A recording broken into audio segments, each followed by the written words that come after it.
Joining us from New York now is Maillian. And Lauren, the title is The State of Black Women During COVID. So let me just ask the basic question. How are Black women doing? It is tough for Black women.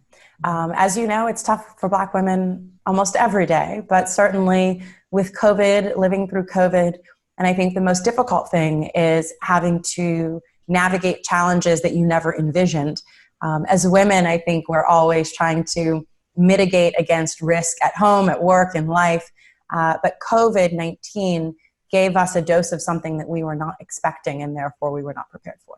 Your study found some shocking numbers. 98% say that their business has been affected, and it gets almost just as bad from there.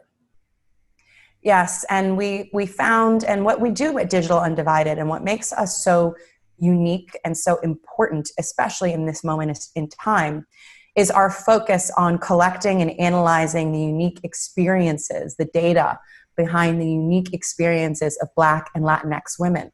And so when COVID hit, while it was not in our plan, certainly, to do research on this particular moment in time, it was something that we knew was an outlier and that would absolutely change the way that women show up and respond to innovation in general. We saw an acceleration of, taking things digital, taking things virtual. And so for us as an organization, it touched the core of our work. And so we had to analyze this moment in time. And so we surveyed nearly 1,200 women, 1,157 to be exact. And only 12% said that they could pay themselves a living wage for a sustained period of time. And the figures just kept getting worse and worse. And so from that research, it also dictates how we have to show up as an organization with our programs to help solve these problems. Lauren, where we are, Capitol Hill says, especially on the Republican side, there's a ton of money out there available to help businesses get through COVID.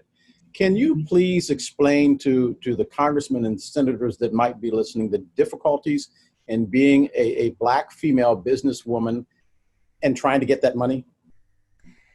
I think I'll start first with saying that being the double minority is never easy. And certainly not when you are also almost doubly valuable in many ways, right? We see that women of color are achieving higher levels of education. They are certainly driven, very ambitious, oftentimes even self-taught.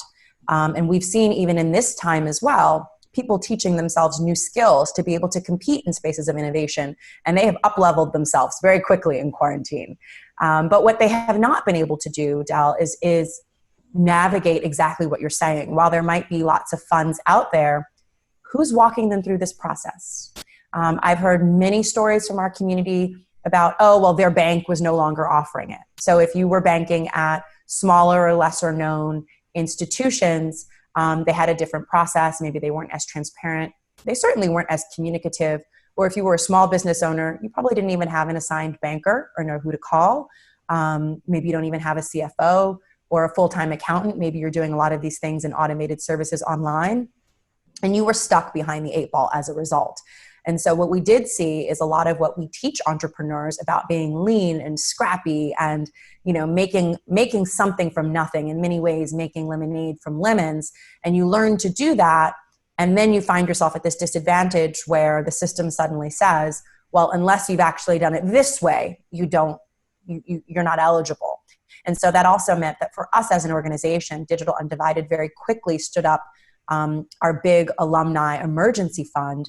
And we have our incubator program called BIG. And anyone who had come through our incubator program was eligible for one-time $1,000 nearly immediate assistance, because we knew that those entrepreneurs that had spent their time doing what the best entrepreneurs do, right? Being scrappy, being lean, being super efficient with every resource that you have, meant that you didn't have payroll to go get PPE loans. It meant that you didn't maybe know how to apply for your EIDL loan. You certainly didn't know how to navigate some of this pandemic unemployment assistance or any of these other programs that were available. And it shone a really bright light on the disadvantages that this moment also presents for women of color, specifically Black and Latinx women. Lauren, we're going to take a break. And when we come back, I want to continue what you're talking about because I'm very familiar with that space. So stay with us.